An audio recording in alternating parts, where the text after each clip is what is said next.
আরে একজনের চন্দ্র ভাই চলে আসছে ভাই ভাই আপনাদের না বসেন ভাই বসেন ওর কাজটা করতে দেন স্যার এইদিকে আর ওনার ছেলে রাশেদ প্রধান হচ্ছে বর্তমান দলীয় আপনার কি এই জোটে জোটে বলতে স্যার যুব পদে আছে স্যার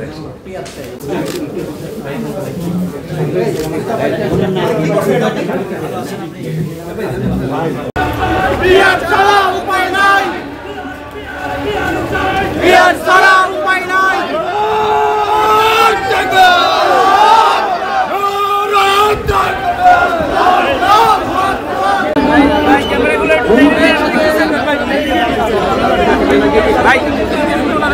আমরা পরিষ্কার ভাবে বলছি তার আগে অবশ্যই খুনি সন্ত্রাসীদের বিচার নিশ্চিত করতে হবে।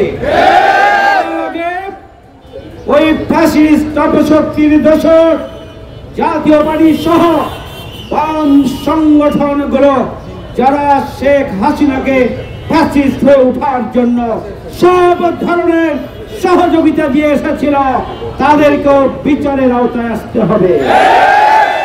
আমরা পরিষ্কার ভাবে দাবি জানিয়েছি অতীতে 20 বছর বাংলাদেশে কোন নির্বাচন হয় নাই।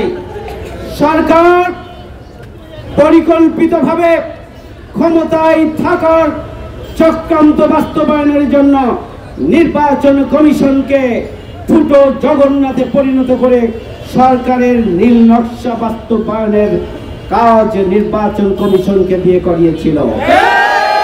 আমরা নির্বাচন কমিশনকে পরিষ্কার করে বলতে চাই,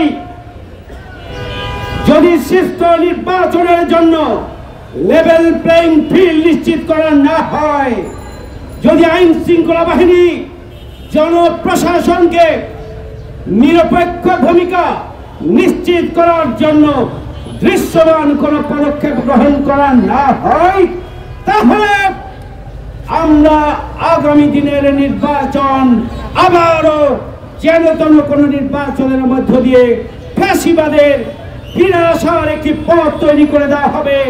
আর সেই জন্য নির্বাচন কমিশনকে দায়িত্ব গ্রহণ করতে হবে। সেই জন্য অন্তর্বর্তীকালীন সরকারকে দায়িত্ব নিতে হবে। আমরা পরিষ্কার করে বলতে চাই, বিগত দিনের নির্বাচন কমিশনার প্রধান যারা ছিলেন তাদের অবস্থা কি করেছে দেশের জনগণ আপনারা জানেন। সুতরাং কোন একটা দলের আনুগত্য করবেন, কোন একটা দলের ভাষায় কথা বলবেন, কোন একটা দলকে ক্ষমতায় আনার জন্য চক্রান্ত ষড়যন্ত্র করবেন, তার দাঁত ভাঙার জবাব এদেশের মানুষ দেওয়ার জন্য প্রস্তুত। চিফ ইলেকশন কমিশনকে বলতে চাই, আপনার রাজনৈতিক পরিচয় আমরা জানি, আপনি কোন দলের আনুগত্য করেন আমরা জানি।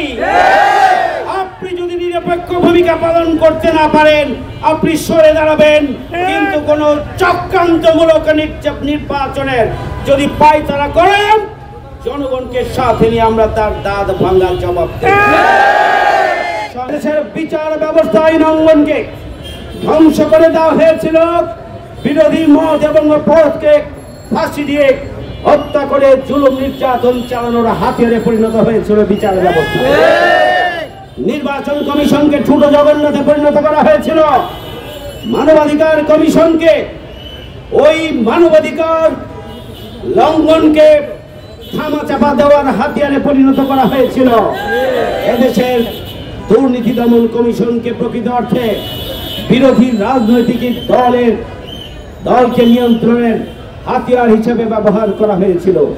এভাবে বারবার বাংলাদেশের সংবিধানকে সংশোধন করে করে একটা দলীয় সংবিধানে পরিণত করেছিল বাংলাদেশের সংবিধানকে ওই ফ্যাসিস্ট অপশক্তি।